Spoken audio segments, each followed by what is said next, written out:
Baik, bismillahirrahmanirrahim. Assalamualaikum warahmatullahi taala wabarakatuh.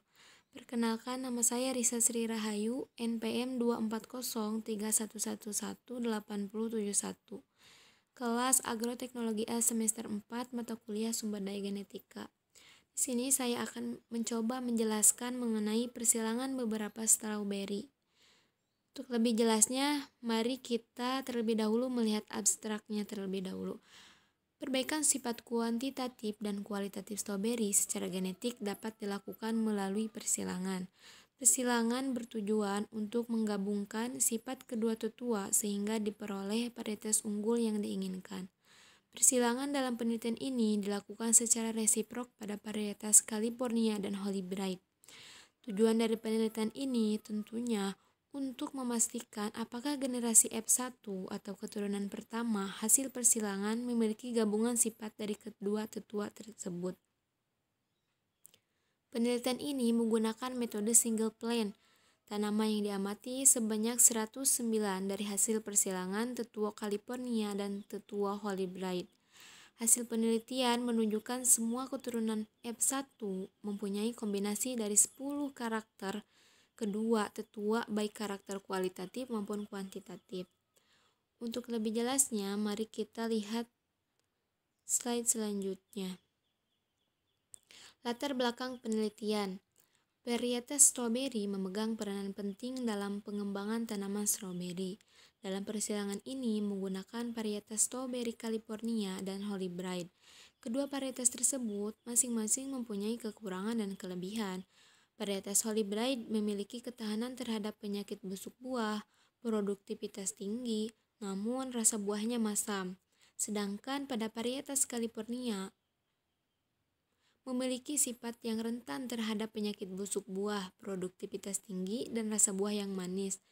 Nah, persilangan dari kedua varietas tersebut diharapkan akan menghasilkan varietas baru yang tahan terhadap penyakit busuk buah, produktivitas tinggi, serta memiliki rasa buah yang manis. Alat dan bahan penelitian.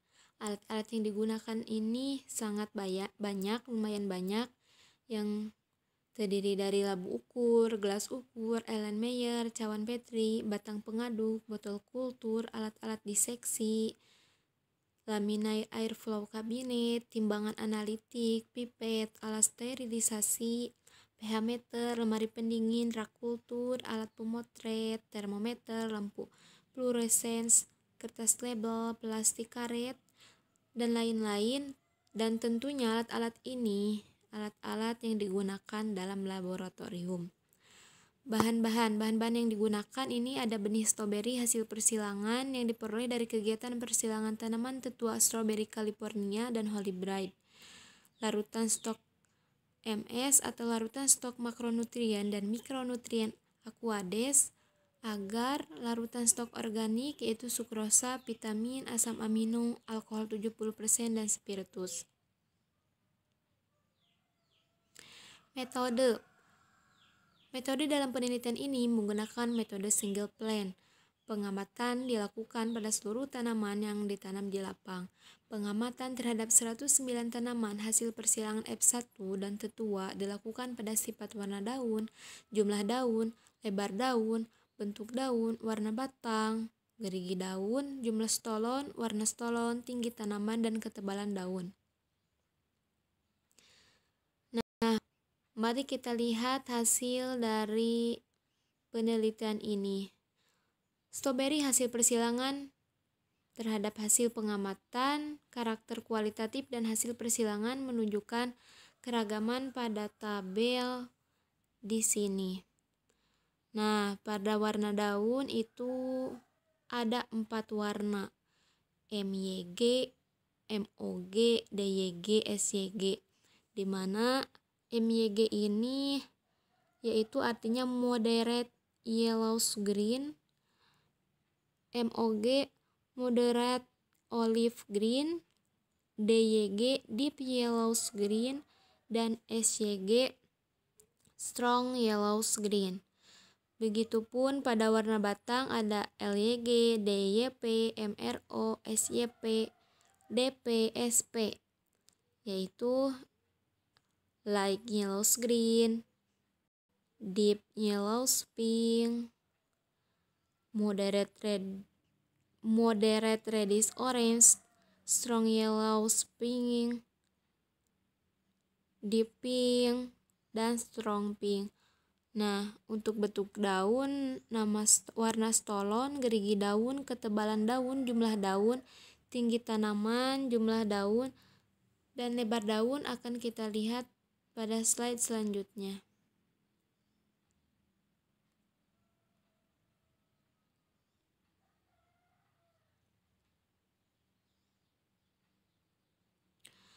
Pembahasan keturunan hasil persilangannya mempunyai karakter tanaman beragam, sebagian mirip dengan tetua betina, tetua jantan, dan sebagian lagi merupakan karakter antara dari kedua tetuanya.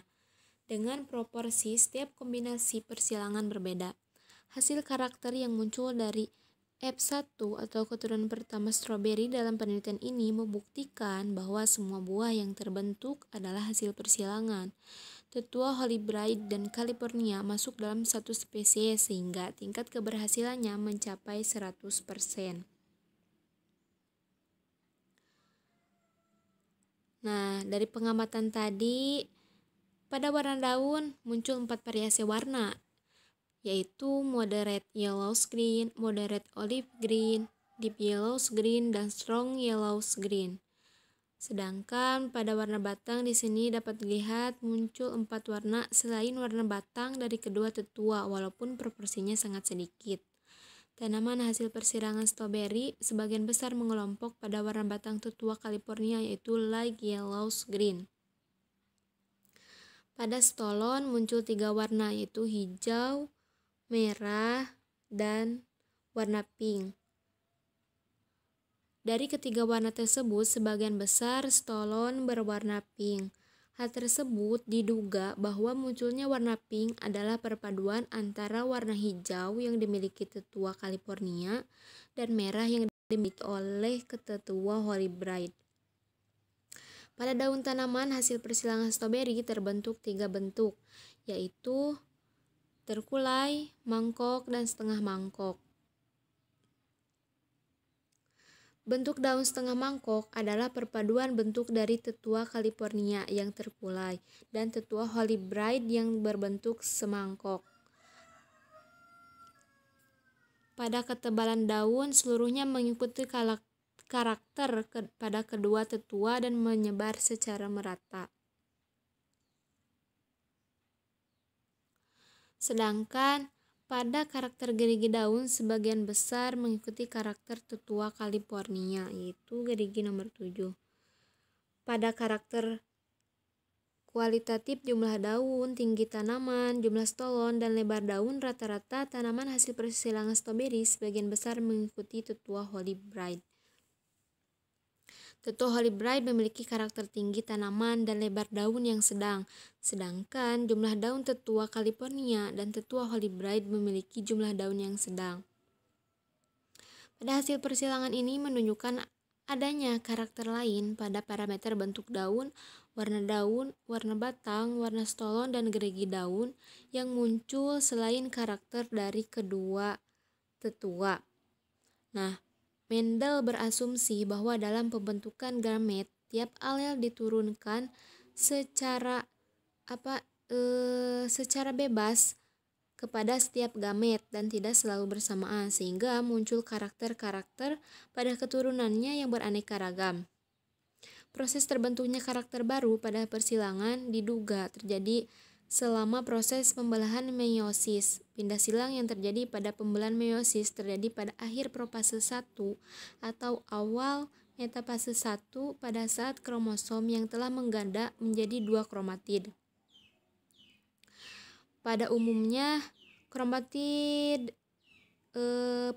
pindah silang terjadi pada kromatid tengah, yaitu kromatid nomor 2 dan 3 dari tetradkromatid, tetapi tidak menutup kemungkinan adanya pindah silang pada kromatid yang lain.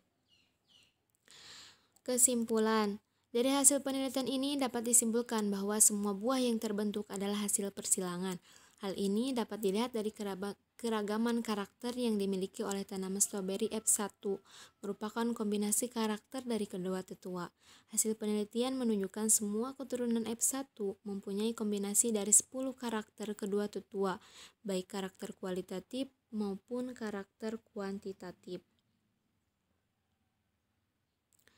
Nah, selanjutnya, pedoman pengisian formulir pendaftaran varietas tanaman dibuat untuk menjelaskan cara pengisian formulir.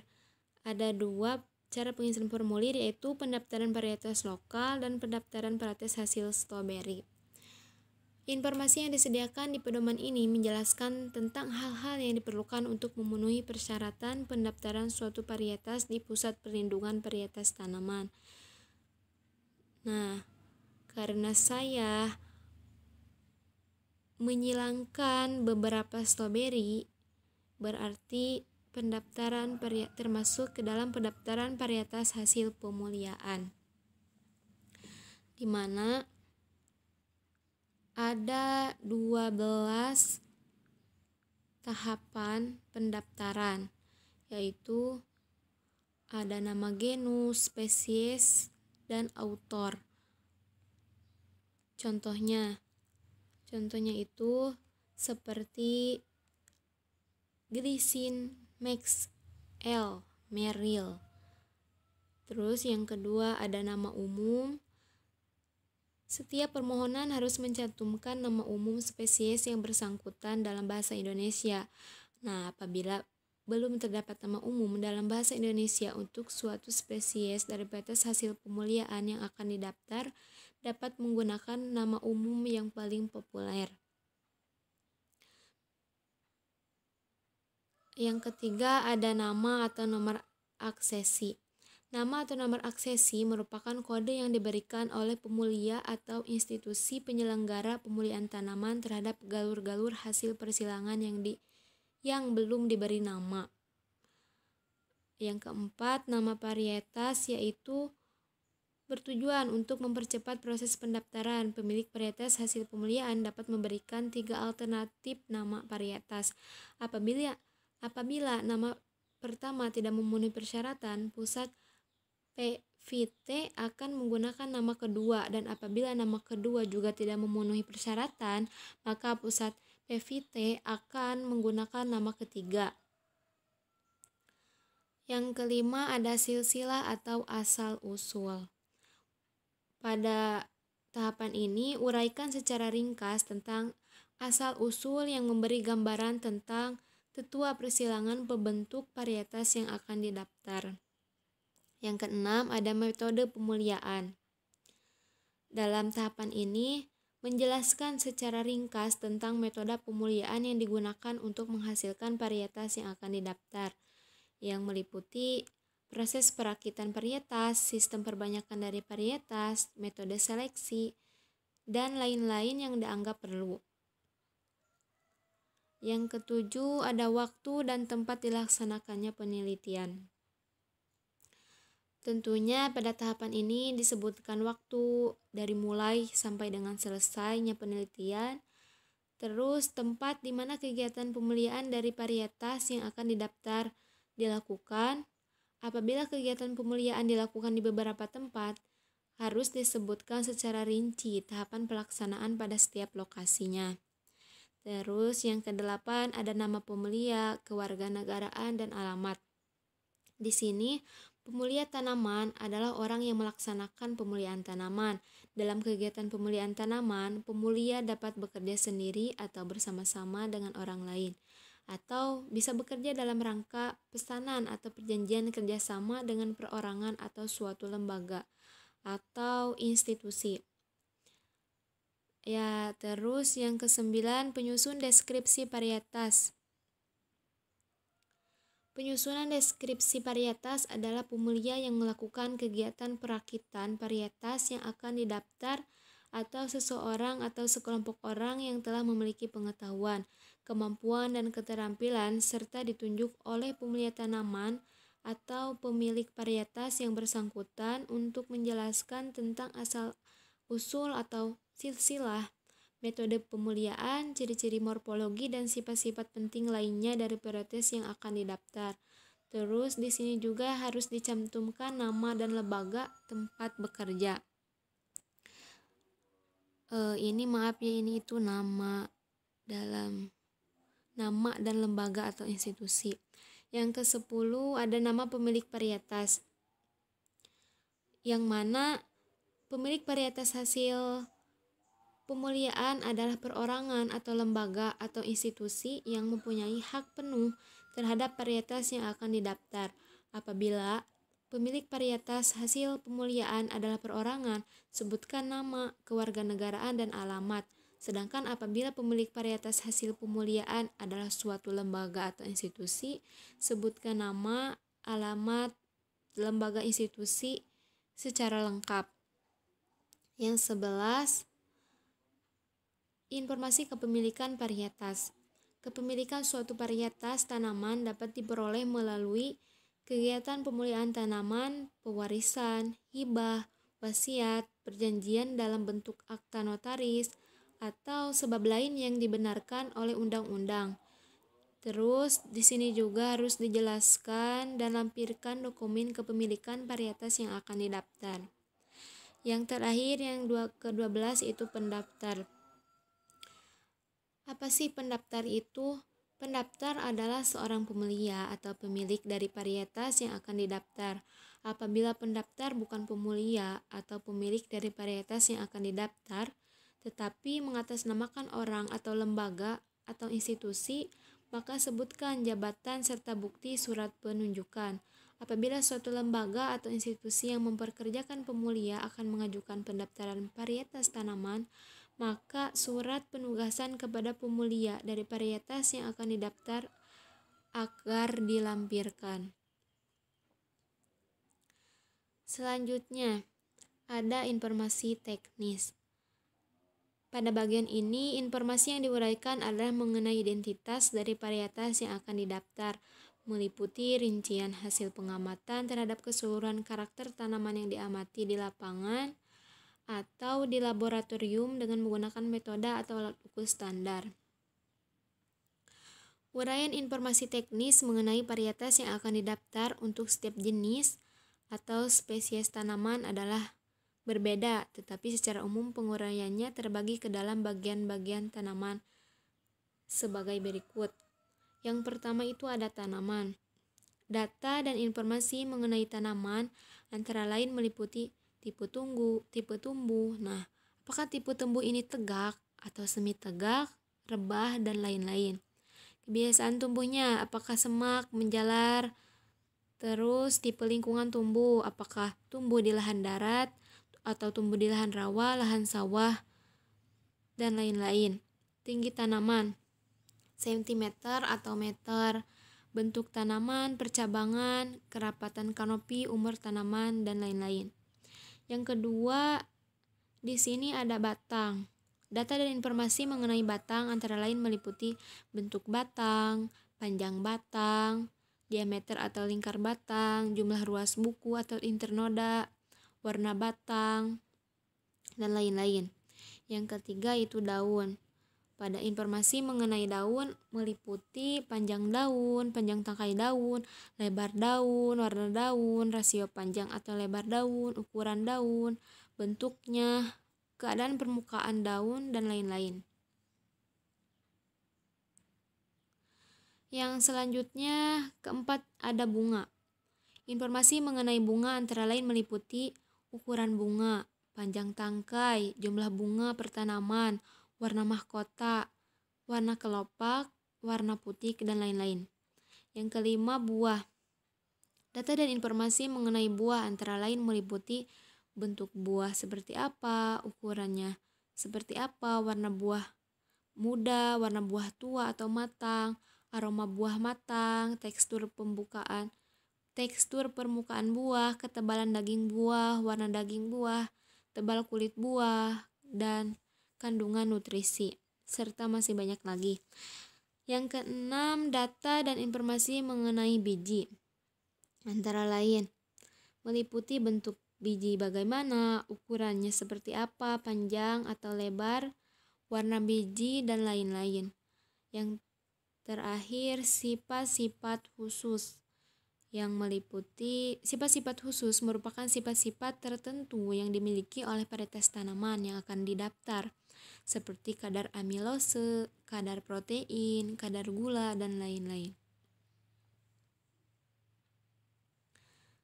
Nah, selanjutnya syarat-syarat pendaftaran varietas hasil pemuliaan.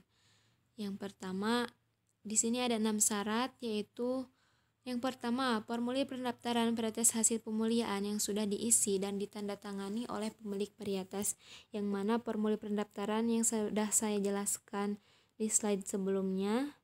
Yang kedua, foto yang disebut dalam deskripsi dicetak berwarna di atas kertas dop yang diperlukan untuk memperjelas deskripsinya. Surat penugasan kepada pemulia apabila varietas yang akan didaftarkan oleh lembaga atau institusi yang memperkerjakan pemulia. Yang keempat, surat pemesanan atau perjanjian kerjasama apabila varietas hasil pemuliaan akan didaftarkan oleh perorangan atau lembaga atau juga institusi melalui pemesanan atau perjanjian kerjasama. Yang kelima, dokumen kepemilikan varietas apabila suatu varietas hasil pemuliaan diperoleh melalui pewarisan, hibah, wasiat, ataupun perjanjian dalam bentuk akta notaris atau sebab lain yang dibenarkan oleh undang-undang. Yang terakhir, surat penunjukan untuk mendaftarkan apabila pendaftaran bukan oleh pemulia atau pemilik dari varietas hasil pemuliaan yang akan didaftarkan. Mungkin seperti ini yang dapat saya jelaskan. Mohon maaf bila banyak kesalahan. Yang benar datangnya dari Allah dan kesalahan datangnya dari diri saya sendiri. Wabillahi taufiq wal hidayah. Wassalamualaikum warahmatullahi taala wabarakatuh.